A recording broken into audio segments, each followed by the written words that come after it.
যে গরু দেখতে পাচ্ছেন, এটা কি মনে হয়? এই মুহূর্তে দাঁড়িয়ে আছি মেজিয়া পেট্রোল পাম্প। এই যে রানীগঞ্জ যাওয়ার রাস্তা, আর এই দেখছেন মেজিয়া যাওয়ার রাস্তা। এই যে মাঝ রাস্তায় যে গরু দেখতে পাচ্ছেন, এটা কি মনে হয়? এখন বাজছে প্রায় রাত 11টা বাজছে। মাঝ রাস্তায় গরু বসে আছে। জল বৃষ্টির সময় বলুন, যে কোনো গাড়িওয়ালা 4 চাকা 2 চাকা যদি দেখতে না পায়, কত বড় দুর্ঘটনা হবে। এই গায়ে গরুর মালিক দুধ বিক্রি করবে সকাল থেকে, লাভ রোজগার করবে নিজেরা, কিন্তু বিপদে পড়বে অন্য কেউ।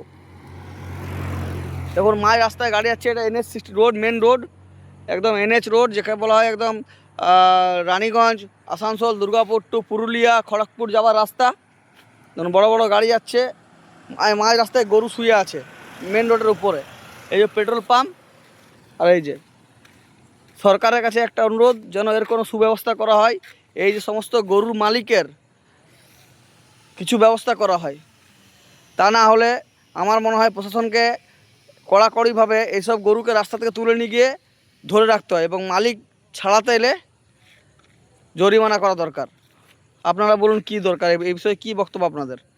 আরও দেখাচ্ছি, শামাপুর মোড় যাই, রাস্তার উপর দেখলাম প্রায় 10-12টা গরু মাঝ রাস্তায় গরু চড়ে বেড়াচ্ছে। দেখুন দেখুন, রাত্রি 11টা বাজে, দেখুন কি অবস্থা। দেখুন এটা হচ্ছে মেন রোড, মাঝ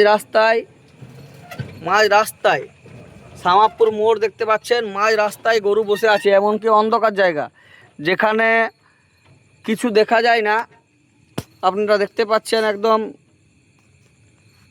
যে মাঝ রাস্তায় গায়ে গরু বসে আছে,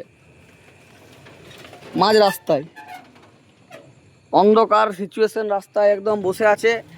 আরও দেখাচ্ছি আপনাদেরকে, মাঝ রাস্তায় গরু বসে আছে এবং অন্ধকারে গরু বসে আছে। এর একটা কিছু সুব্যবস্থা করা দরকার। যে কোনো টাইমে বড় রকম বিপদ দুর্ঘটনা হতে পারে, তাই আমার ভিডিওটি বেশি বেশি লাইক শেয়ার করুন, যাতে এর কোনো সুব্যবস্থা হয়। দেখুন রাস্তার মধ্যে কেমন গরু চড়ছে। এই দেখুন রাত্রে 11টা বাজে, গরুর মালিকরা গরুগুলি ঘরে বেঁধে রাখেনি, রাস্তার মধ্যে চড়ে বেড়াচ্ছে।